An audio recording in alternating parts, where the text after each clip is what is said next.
Welcome back. Right now I'm in Paestum, Italy. It's a little south of Salerno, and I'm standing outside some Greek temples. Very well preserved Greek temples. But the reason I'm here is because this city has some really rich, really cool paratrooper World War II history.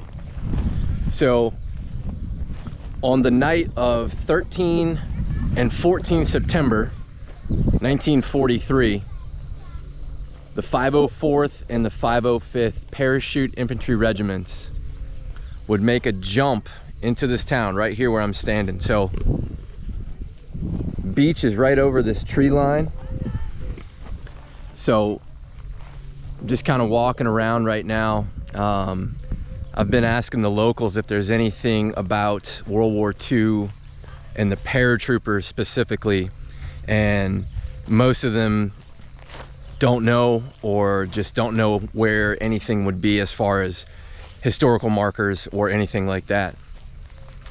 So I'm just going to kind of walk around and talk about that night.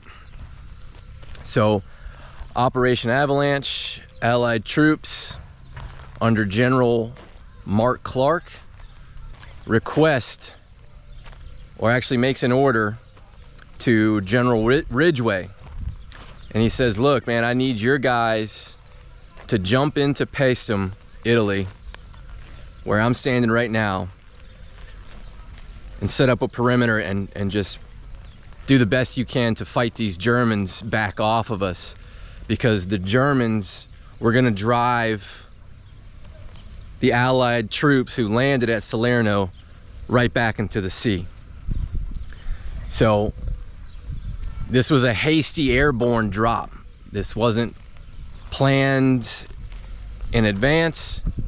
They get notified on the 13th of September, I think that morning, and the night of the 13th into the morning of the 14th, the 504th Parachute Infantry Regiment and some attached elements, as well as the 505th Parachute Infantry Regiment, would jump right here into Paestum, Italy.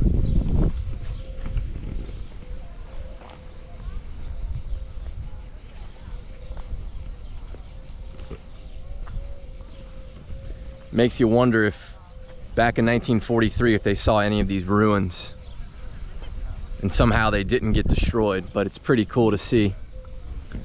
So out in front of me is just ruins, Greek ruins as far as the eye can see. Walk over to this sign here.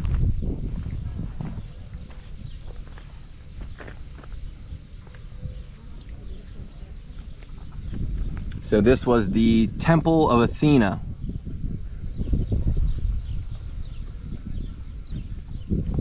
Built the Temple of Athena in about 500 BC.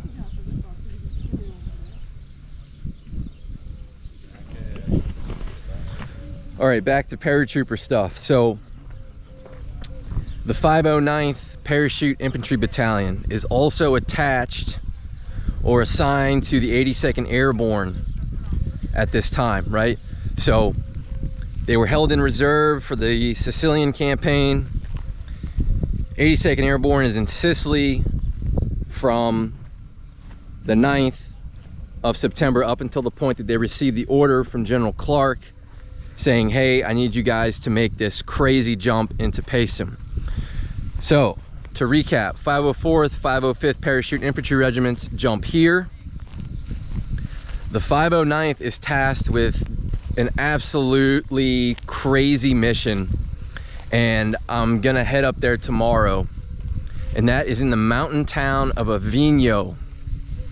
So German troops were moving north to south towards the beachhead after they get word of the Allied beach landing. So the 509th mission, and it was around 650 to 750 paratroopers. I'll get that number right. I'll double check in my my research here, but they are to jump into this town where three main roads intersect and they're supposed to hold that intersection and fight so they stop the Germans from coming down south and reaching the troops at Salerno. And I'll get more into that tomorrow when I go up to that town, but it was a really bad drop, super rugged terrain, you know, forested elevation. They were sent up there to cut wire communications as well. So, you know, they ended up fighting this sort of guerrilla style, small unit tactics, very heavy on small unit tactics during that drop and the events that would follow. A lot of guys get captured up there, a lot of guys get wounded, and there's much debate on whether the jump in Avellino conducted by the 509th helped out at all during the overall operation, and I'll get into that as well. But you know, you can make some counter arguments, but I'm just walking around still. A lot of green space, a lot of ruins. All right, so I just found a little spot to sit and talk. So at 03:30 on 9 September 1943, 5th Army begins their amphibious assault at Salerno. So they're fighting for a couple of days and things get bad, right? So General Mark Clark reaches out to General Ridgway. He sends him a letter, and I'm gonna read this letter word for word here from General Clark to General Ridgway. So General Ridgway is in Sicily at this time, right? So General Clark in his letter goes on to say, and I quote, "I want you to accept this letter as an order. I want you to make a drop within our lines on the beachhead. I want you to make it tonight. This is a must." So I mentioned earlier, Salerno is a little north of here. This is the spot that they selected to make the drop at. You know, and just an absolutely crazy drop zone, right? I think it was 1,000 yards by 500 yards. Not much room for error. If you have a bad drop, you have the possibility of dropping right on top of the Germans, or you have the chance of jumping right into the sea. Not good. Especially coming off of the jumps at Sicily. You know, the airborne concept, you know, they're still trying to figure this thing out. It's still in the early stages of the war as far as combat jumps go. The 509th, who I mentioned, had a couple of jumps prior to this jump in North Africa that they would make. I talked about on the 14th of September, they jump in a town, Avellino, north of here. The 82nd Airborne had a jump in Sicily, but nonetheless, they were still trying to figure things out. These jumps here into Italy would also be the first time they would utilize Pathfinders, and that was sort of a trial and error as well, right? Setting up beacons or, you know, ways to highlight where the paratroopers would jump in after the Pathfinders had already had boots on the ground and they made their jump. So it was pretty sketchy. And you know, the timeline that they received the order from General Clark, it was, you know, within a day, less than 24 hours. General Clark reaches out in a panic. Things aren't looking good. I need you to make this jump. So they start to plan. They, meaning Ridgway, General Ridgway, and General Gavin of the 82nd Airborne. So let me back up a little bit. So Salerno was selected as the site of the Allied landings because it was within fighter plane range, right? So let's see what else. I have some notes here. I wanted to read some quotes. Let me see if I can find a quote here. There was some other crazy stuffs here. So this is from a master's thesis written in 1984 from a U.S. Army major. I won't say his name. I have his thesis here, and I'll post this as a source when I publish this video. But in the thesis, he says General Gavin's planning figures moved that it took 37 to 45 C-47s to deliver a battalion of parachutists in an area 1,000 yards by 500 yards. He estimated that a trained battalion, if properly dropped, could be assembled and moving in 20 minutes, and at worst should not take over an hour. Drop zones must be as close as possible to the objective. It is better to take 5 to 10% jump injuries and land on the objective than to travel long distances to reach your objective. So, probably speaking from prior experience during the Sicily drop, a lot of those guys were scattered several miles from their drop zone, right? And then basically when paratroopers hit the ground, everyone's a leader. You're cut off from other elements. You're fighting in small units, you know, possibly just fire teams for a while, maybe a day or two, maybe longer than that. So it's imperative to get the paratroopers on the DZ. They would rather take 5 to 10% jump injuries than have everyone scattered, no jump injuries, and then have everyone try to fight to the objective. So I'm gonna keep walking around here. Operation Avalanche began on September 9th, 1943, when nearly 70,000 Allied troops landed at Salerno as part of Lieutenant General Mark Clark's U.S. Fifth Army. The invasion force consisted of the British 10 Corps, which included the 36th and 45th Infantry Divisions, Commandos, 1st, 3rd, and 4th U.S. Ranger Battalions, and armored units. Additional Allied divisions remained in reserve or North Africa for later deployment. Just days earlier, on September 3rd, General Bernard Montgomery's British 8th Army had crossed the Strait of Messina and advanced up Calabria. Following Italy's unconditional surrender on September 8th, German forces quickly disarmed their former allies, occupied key areas including Rome, and concentrated their strength against the Salerno landings. The fighting at Salerno was fierce. German control of the surrounding high ground and road network confined the Allies to a narrow beachhead. On September 12, the German 10th Army launched a powerful counterattack, exploiting a gap between the British and American sectors and threatening to drive the Allies into the sea.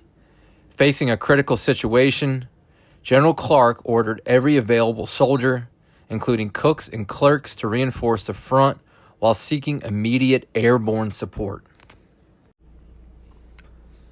The 82nd Airborne Division, originally designated for operations near Rome, was redirected to Salerno. General Clark requested an emergency parachute drop, describing the situation as touch and go. Major General Matthew Ridgway responded simply, "Can do." On the night of September 13th, the 504th Parachute Infantry Regiment jumped directly onto the beachhead. The 504th landed with remarkable accuracy and was in position by morning to help repel the German offensive. The success of the 504th convinced Clark to redirect the 505th Parachute Infantry Regiment to reinforce the beachhead as well.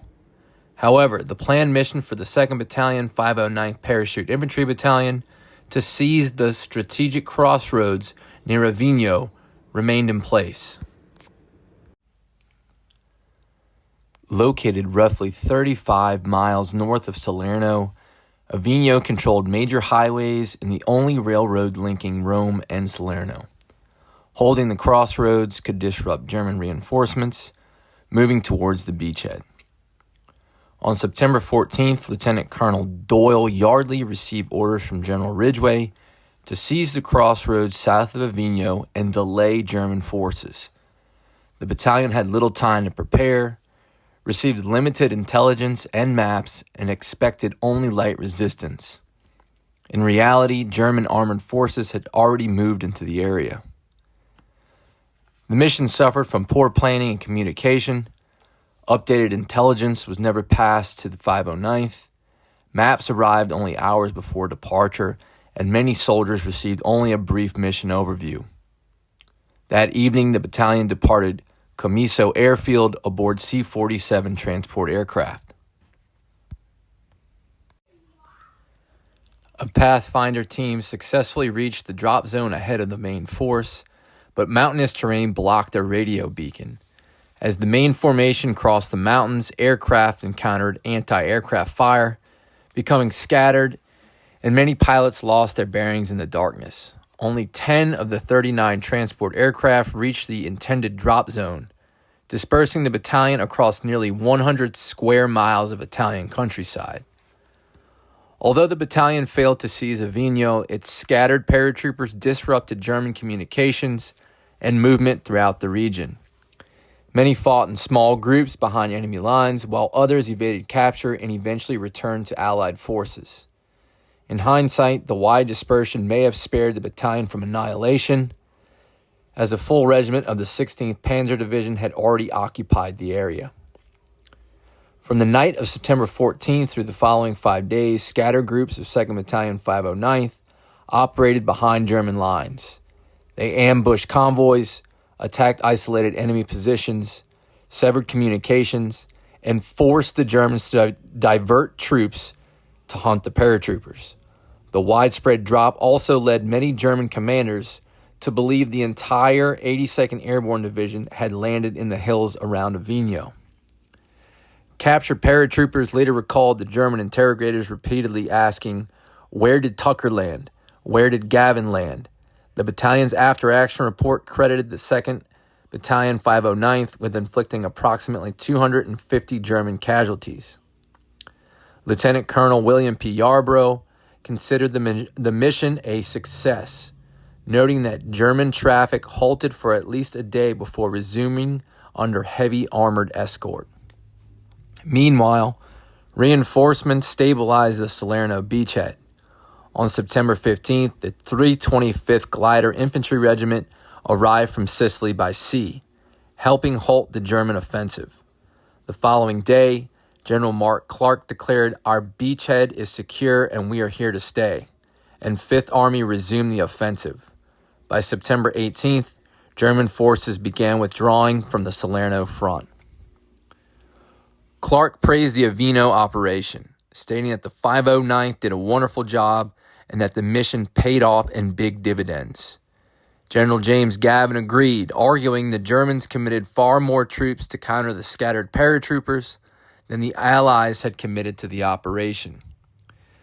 General Matthew Ridgway, however, offered a more cautious assessment, acknowledging that while the battalion caused the Germans considerable disruption, its overall impact on the battle remained open to debate. The first paratroopers from the 509th returned to Allied lines on September 19th, with others making their way back over the following 2 weeks, some after marching more than 100 miles through enemy territory.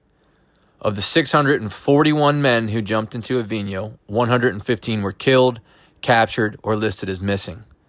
When the battalion regrouped in Naples, General Clark appointed Lieutenant Colonel William P. Yarbrough as its new commander. Lessons learned. The Salerno and Avellino drops have without doubt provided the United States Army with some very important lessons on the use of airborne operations. The airborne operations at Salerno and Avellino reinforced many lessons learned in Sicily, but also highlighted failures to apply them. Poor aircraft maintenance, inadequate pilot training, mechanical failures, weak communication, and insufficient mission planning contributed to delays and scattered drops. The operations underscored the need for better equipped aircraft, improved navigation, stronger communication, and more preparation time for both air crews and paratroopers. Despite these shortcomings and heavy casualties, the operation proved that airborne forces could effectively reinforce a threatened beachhead and disrupt enemy movements. The Salerno and Avellino drops helped secure the Allied invasions of Italy and provided valuable lessons that contributed to the success of the airborne landings in Normandy.